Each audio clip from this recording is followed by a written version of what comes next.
Halo teman-teman, kembali lagi sama saya Aldo dari TSK Marimo ya, atau Maji Os. Teman-teman, Visit Japan Web ini sekarang QR Code-nya menjadi satu aja. Dimana mungkin di video saya yang sebelumnya, atau teman-teman yang sudah pernah ke Jepang sebelumnya, itu QR Code ada dua ya. Namun sekarang hanya menjadi satu QR Code saja. Oke, di sini saya mau jelaskan, teman-teman, mungkin ada yang mau tanya apa sih itu Visit Japan Web ya. Jadi Visit Japan Web ini adalah sebuah website wajib bagi kamu, baik mau jalan-jalan, mau kunjungan keluarga, mau bekerja di Jepang, atau mau belajar sebagai ryugakse. Semuanya harus mengisi Visit Japan Web di hari kedatangan teman-teman ke Jepang. Teman-teman, di sini kita mau lihat yuk, ada 3 tahap nih. Tahap yang pertama adalah karantina, imigrasi, dan customs atau bea cukai. Nah, mungkin di sini ada kata-kata yang sangat sensitif ya. Ini karantina ya. Karantina yang dimaksud di sini bukan hanya tentang karantina COVID saja, bukan. Tapi karantina di sini adalah ketika teman-teman dinyatakan sakit ya. Jadi gambarnya seperti ini teman-teman. Kita turun dari pesawat, ternyata teman-teman suhu badannya tinggi, ketahuan oh ternyata kamu sakit gitu. Nah pada saat itu teman-teman akan disuruh untuk karantina ya. Namun jika sehat walafiat, teman-teman tidak usah karantina ya. Ini sekali lagi bukan hanya tentang COVID saja. Jika tidak menunjukkan gejala, maka kita lanjut ke tempat berikutnya. Ya, yang berikutnya adalah teman-teman ke immigration di sini. Nah, teman-teman di sana biasanya menulis di kertas, namun sekarang menunjukkan QR code saja ya. Nah, di sini teman-teman akan mendapatkan Zayu card. Oke, setelah immigration turun, maka teman-teman berikutnya adalah ke customs atau bea cukai. Ya, di bea cukai pun teman-teman harus menunjukkan QR code. Jika setelah 2 proses ini selesai, maka teman-teman boleh pergi ke tempat Anda masing-masing. Gambarnya seperti itu. Oke, kalau gitu langsung aja gimana sih cara isi Visit Japan Web? Di sini saya mau jelaskan. Sebelum mengisi, saya sarankan teman-teman punya address tempat tinggal teman-teman di Jepang nanti, dan juga nomor penerbangan ke Jepangnya ya. Nah, jadi pertama teman-teman harus bikin sign up dulu ya. Jika teman-teman pemula, maka teman-teman harus pilih sign up for a new account. Teman-teman harus agree ya terhadap beberapa term of use-nya mereka. Diklik aja dua-duanya, lalu klik next. Di situ nanti teman-teman harus membuat password. Di sini passwordnya harus 10 karakter, 10 digit ya. Kemudian juga harus alfabet ABCD ya. Lalu si alfabetnya ini harus dicampur dengan angka. Oke, lalu jika sudah, nanti teman-teman pilih yang I'm human. Di sini diklik, lalu create account. Ya, ini contoh passwordnya teman-teman. Ya, jadi ada alfabet yang besar, ada alfabet yang kecil, ada angka, lalu ada simbol. Ya, di save, jangan sampai passwordnya lupa karena ini ribet banget. Setelah teman-teman memasukkan ID, email, dan password, nanti di email teman-teman akan dikasih confirmation number di sini, kode ya. Teman-teman nanti masukin kodenya di sana, lalu setelah dimasukkan kodenya, confirm email, dan maka teman-teman silahkan login katanya seperti itu. Nah di sanalah maka teman-teman kembali lagi login dengan email dan password yang sudah teman-teman buatkan di sana. Ketika teman-teman sudah login, teman-teman akan ditanya apakah teman-teman mau setting untuk multi-factor authentication. Oke. Nah, jadi ini apa sih gitu ya? Ini adalah untuk seperti security ya, double security jika ternyata ada orang yang sengaja memakai ID, email, dan password teman-teman untuk Visit Japan Web padahal itu bukan Anda ya. Anda nanti teman-teman bisa menunjukkan saya punya kodenya loh, seperti itu ya. Aku orang aslinya. Nah, teman-teman boleh yes, boleh no. Mungkin no lebih gampang jika ternyata tidak punya possible orang yang akan menjahati teman-teman menggunakan Visit Japan Webnya teman-teman. Tapi kalau misalkan ternyata banyak orang di sekitar kita yang wah kayaknya bakal ada yang bahaya nih menggunakan ID saya, maka teman-teman pilih yes lalu next ya. Sekali lagi yang nggak mau pilih no juga nggak apa-apa kok ya. Kalau misalkan teman-teman pilih yes, nanti teman-teman harus memasukkan verification code itu ya, lalu register. Nanti setelah itu selesai katanya back to home ya, nanti teman-teman harus memasukkan lagi verification ya. Nah jadi setiap teman-teman login ya, teman-teman harus memasukkan verification code-nya tadi. Tapi kalau misalkan si Garama nanti lupa lagi, gitu ya. Kalau kayak gitu udah nggak usah register, nggak apa-apa. Nah berikutnya kalau misalkan semuanya sudah selesai tadi, maka teman-teman akan kembali ke home dengan tampilan seperti ini ya. Nah teman-teman harus mengisi your details ya. Di sini kita lihat ada not registered ya. Di sini berarti your detailsnya belum terisi seperti itu. Nah teman-teman harus mengisi data personal. Ya, kita coba klik. Nah, oke, kalau misalkan setelah teman-teman mengklik your details, di sini ada 5 page pertanyaan ya. Oke, yang pertama ditanya nih nomor 1, ya, do you have a passport issued by the Japanese government? Apakah teman-teman pasportnya dibuatkan oleh pemerintah Jepang? Enggak dong ya, imigrasi Tasikmalaya gitu. Imigrasi Cilacap gitu ya. Berarti jawabnya no. kecuali teman-teman memang dibuatkan oleh pemerintah Jepang. Oke, next. Do you live in Japan and will enter Japan with a special re-entry permission? Nah, apa sih ini re-entry permission gitu ya? Re-entry ini adalah kembali masuk ke Jepang ya. Nah, bukan buat ex-Jepang yang sudah pulang ke Indonesia tapi baru dapat job dan akan berangkat lagi, bukan seperti itu ya. Re-entry yang dimaksud adalah mereka yang masih punya Zairyu Card yang masih aktif sampai hari ini, tapi cuti dulu keluar ke Jepang dan bakal balik lagi tanpa membolongi Zairyu Card-nya ya, tanpa membolongi Zairyu Card-nya. Nah, jika Zairyu Card teman-teman masih belum bolong, maka teman-teman masuk lagi ke Jepang, jawab yes. Jika ternyata teman-teman bukan re-entry, maka jawab no. Kemudian tax free procedure ya, di sini adalah untuk tax free bagi Anda yang turis ya. Kemarin banyak yang bertanya, "Sensei, saya kan bakal bekerja nih, apakah saya juga mengajukan tax free?" seperti itu ya. Sekali lagi, tax free di sini hanya untuk turis yang duty free ya. Jika teman-teman bekerja atau tinggal lama di Jepang, itu bukan tax free. Tax free ini tidak usah ya, seperti itu. Hai, jika sudah, maka teman-teman klik next. Hai, nah berikutnya teman-teman harus memasukkan paspor teman-teman. Di sini cara memasukkannya ada dua. Yang pertama adalah scan with kamera, dan yang kedua adalah enter information dengan diri kita sendiri ya. Nah, kalau nggak pede kayaknya takut salah deh. Maka jika demikian teman-teman bisa klik enter information yourself ya, by yourself. Oke, silahkan dipilih next. Nah, saya mau menjelaskan jika teman-teman men-scan. Oke, klik next. Nah, nanti paspornya seperti ini, ada gambar bayangan wajah atau face teman-teman. Nah, kalau failed, kalau gagal, coba lagi ya. Kak, gagal terus nih kak, gimana? Kalau gagal terus ya wes, kita tulis aja sendiri ya. Passport number, ini paspor nomornya huruf kapital semua, A, B, C, 881 apa gitu, seperti itu ya. Nah, surname ini apa kak? Jadi surname ini adalah nama marga atau nama belakang kita. Misalnya nih, nama kita tidak tiga ya, Aldo Ismanto Wijoyo ya, Aldo Ismanto Wijoyo. Nah, berarti Wijoyo ini adalah surname-nya saya. Oke, paling gampang teman-teman cek surname ini adalah di password kita. Di situ ada ya, IDN/nama. Nah, si nama itulah yang menjadi surname ya. Oke, isi surname. Kemudian given name-nya sekali lagi nama satu dan nama kedua ya. Misalnya Aldo Ismanto Wijoyo, berarti surname-nya Wijoyo, given name-nya adalah Aldo Ismanto. Oke, nationality di sini teman-teman pilih kebangsaan kita apa, Indonesia. Next.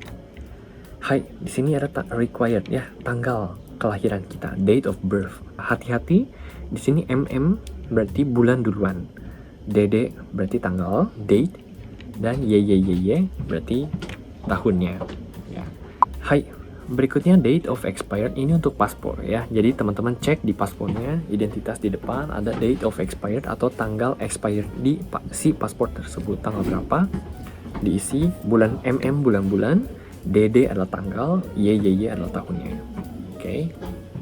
Hai, berikutnya di sini nggak wajib ya, tidak ada tulisan required, tapi teman-teman harus isi.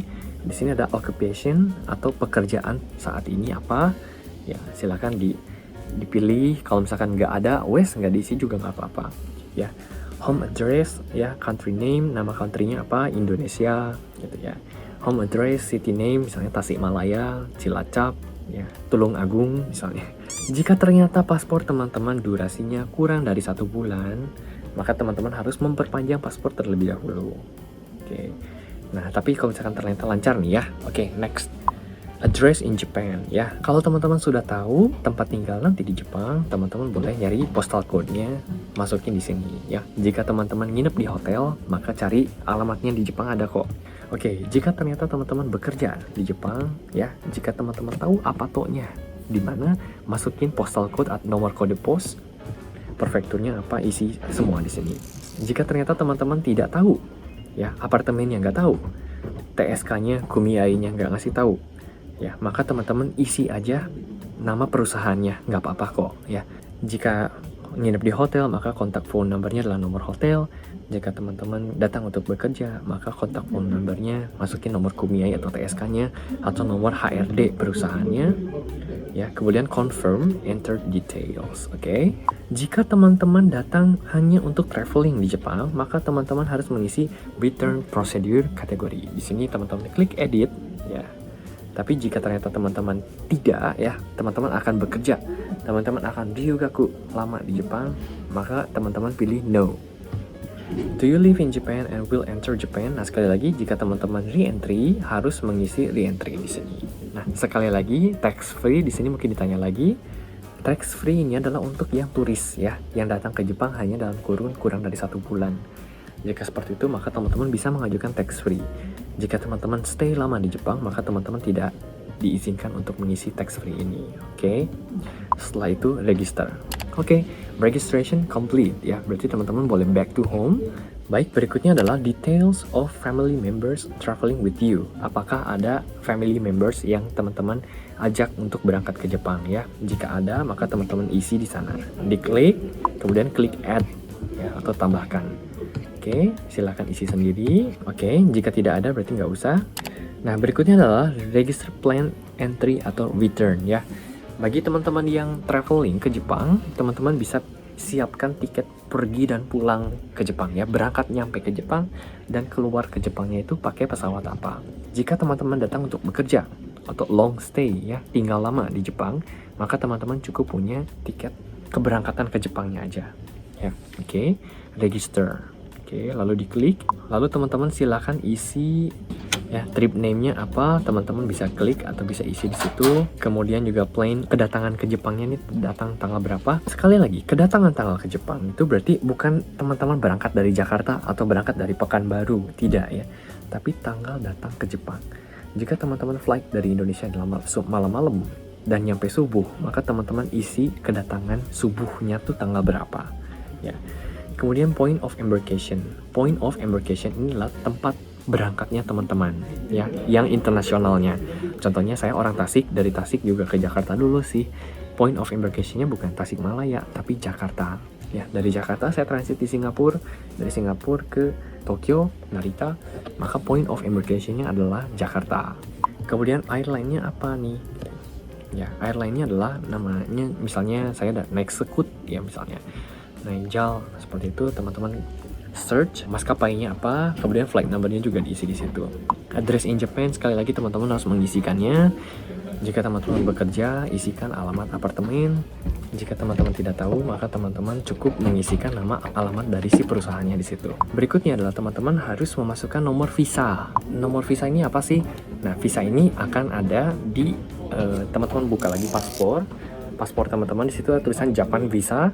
Di sana ada nomornya di sudut kanan ya. Nah, itu yang dimasukin. F, B, 5, 31 dan lain sebagainya. Oke. Oke ya. Jadi nomor visanya sudah diisi dengan caranya seperti itu. Link visa ya. And this is optional ya, atau pilihan. Oke, kalau sudah semuanya, teman-teman boleh back to home, kembali. Oke, berikutnya di sini karantin. Meskipun teman-teman tidak karantina, namun teman-teman harus memilih ya. Diklik yuk, kita cobain ya. Jangan takut yuk, kita lihat dulu ya. Karantin, confirmation of health condition ya. Do you feel any abnormality in your physical condition? Ya, fever, cough ya. Jika teman-teman merasa tidak enak badan, saya punya demam, saya punya sakit, jawab yes. Jika teman-teman sehat walafiat, maka teman-teman klik no. Ya, seperti itu. Ya, terakhir adalah immigration clearance and custom declaration ya. Ini yang penting juga nih. Ya, custom declaration adalah pengajuan ke bea cukai bahwa barang-barang yang teman-teman bawa ini aman dan juga tidak ada yang harus diajukan untuk bea cukai. Ya. Sekali lagi, sebenarnya video ini saya buat khusus untuk mereka yang datang untuk bekerja di Jepang ya. Jadi jika teman-teman datang untuk menjual barang di Jepang sehingga teman-teman harus mengajukan sesuatu ke bea cukai, saya tidak akan membahas lebih di sini. Teman-teman boleh tanya ke travel agency-nya masing-masing. Oke. Jika teman-teman sudah mengklik hal tersebut, maka klik next. Di sini teman-teman ditanya lagi nih, sekali lagi ya, kerjanya apa, kemudian alamat di Indonesianya apa, alamat di Jepangnya apa, tanggalnya apa, diisi lagi ya. Kemudian teman-teman tinggal berapa tahun, tinggal berapa bulan, tinggal berapa hari. Jika ternyata teman-teman datangnya tuh hanya 8 months ya, dicek aja COE-nya, maka isi 8 di months. Jika di COE-nya teman-teman dituliskan hanya 5 years ya, maka isi 5 years seperti itu. Lalu berikutnya, halaman berikutnya teman-teman ditanya, Have you ever been deported from Japan? Apakah teman-teman pernah dideportasi? Ya, jika ternyata teman-teman pernah deportasi, jujur aja, yes, ora opopo ya. Nanti ditanya kenapa, mereka punya catatannya sendiri. Ya. Have you ever been found guilty in a criminal case in Japan? Ya, apakah teman-teman sudah pernah diciduk ya melakukan kriminalisasi? Yes, jika iya, no, jika tidak. Do you presently have in your possession narcotics, marijuana, opium, ya? Apakah teman-teman punya narkotika dan sebagainya, ya? Jika teman-teman tidak punya, syukur banget ya. Maka teman-teman pilih no. Lalu klik next. Ya, di sini adalah will you declare accompanied personal effects and accompany articles? Apakah teman-teman juga punya family member yang berangkat dengan teman-teman? Maka ada beberapa yang harus diajukan untuk bea cukai. Jika tidak ada, teman-teman pilih no. Next, okay, are you bringing the following into Japan? Ya, apakah teman-teman membawa hal-hal seperti berikut ya? Nomor 1, narkotika, pistol, peluru, ya dan sebagainya. Tidak. Kemudian juga apakah teman-teman membawa sesuatu yang merupakan bahan kimia yang bisa meledak? Hati-hati, jangan bawa kembang api dari Indonesia ya. Beli aja di Jepang, jangan bawa kembang api dari Indonesia. Kalau rokok beda ya. Apakah teman-teman punya koin imitasi atau uang palsu seperti itu ya? Kartu kredit yang dimanipulasi ya. Dan yang kelima adalah apakah teman-teman punya fotografi untuk anak-anak tidak sesuai moral gitu ya. Lalu juga apakah teman-teman punya sesuatu yang menyalahi hak copyright dan sebagainya ya. Jika tidak semuanya nggak ada, oke, jawabnya no. Apakah teman-teman udah membawa bagasi dari pesawat lalu juga ngirim dari Indonesia, dikirim ke temannya dulu seperti itu ya. Jika ada maka teman-teman harus yes loh ya. Ya, jika yes gimana kak? Ikuti aja ya. Namun jika no maka teman-teman pilih no. Jadi misalnya teman-teman udah mah dari pesawat bawa bagasi, tapi dikirim juga dari Tasikmalaya, dari Cilacap dikirim ke Narita. Ya, langsung ke apa tuh teman-teman? Jika seperti itu maka teman-teman harus jawab yes. Oke. Nah, berikutnya teman-teman bawa alkohol berapa botol? Teman-teman bawa rokok berapa batang? Seperti itu ya. Teman-teman boleh cek ya. Batas alkohol, batas rokok, sama perfume itu harus berapa, teman-teman bisa dicek di internet. Berikutnya ini teman-teman, jika teman-teman membawa barang, teman-teman belanja dari luar negeri dan harganya lebih dari 10.000 yen, maka teman-teman mengenai hal ini saya sudah telepon langsung ke Bea Cukai Jepang di Tokyo. Mengenai handphone atau laptop atau barang yang sudah teman-teman beli dan sedang digunakan, itu tidak usah diajukan ke Bea Cukai. Namun jika teman-teman membeli barang baru dan bakal dipakai di Jepang masih disegel, nah itu semua harus diajukan ke Bea Cukai. Ya, contohnya misalnya teman-teman beli parfum baru belum dipakai masih disegel, teman-teman bawa ke Jepang, nah itu harus diajukan. Jadi saran saya, jika memang itu tujuannya untuk penggunaan pribadi teman-teman, lebih baik dipakai dari di Indonesia mula daripada dipakainya nanti di Jepang. Oke, jika semuanya sudah selesai, maka teman-teman boleh klik register di sini ya. Nah, jangan lupa di sini confirmation-nya diklik. Ya, the above entry is true and correct ya. Teman-teman klik ya di situ, maka klik register. Nah, teman-teman kalau misalkan semuanya sudah diisi dengan baik dan benar, maka terakhir teman-teman akan punya satu tombol yakni display QR code. Agree and display the QR code, maka teman-teman akan mendapatkan QR code gambarannya seperti ini. Kalau teman-teman sudah punya QR code, berarti teman-teman sudah selesai. Nah, jangan khawatir jika QR code teman-teman bermasalah, nanti di bandara akan ada orang yang membantu teman-teman di sana ya. Setidak-tidaknya kalau misalkan ternyata QR code-nya error, maka teman-teman harus menulis. Oleh sebab itu, saya sarankan teman-teman untuk membawa identitas seperti tempat tinggal nanti di Jepangnya di mana, lalu juga tiket, semuanya disimpan dulu di handphone sebelum teman-teman datang ke Jepang. Selamat beraktivitas di Jepang. Buat teman-teman yang traveling, selamat beraktivitas, enjoy di sana traveling. Buat teman-teman yang bekerja, selamat bekerja. Semoga menjadi kebanggaan bagi orang tua dan anggota keluarga. Bagi teman-teman yang datang untuk belajar, ya salam sukses. Semoga teman-teman juga bisa belajar dengan baik sehingga berguna bagi orang-orang sekitar. Ya, amin.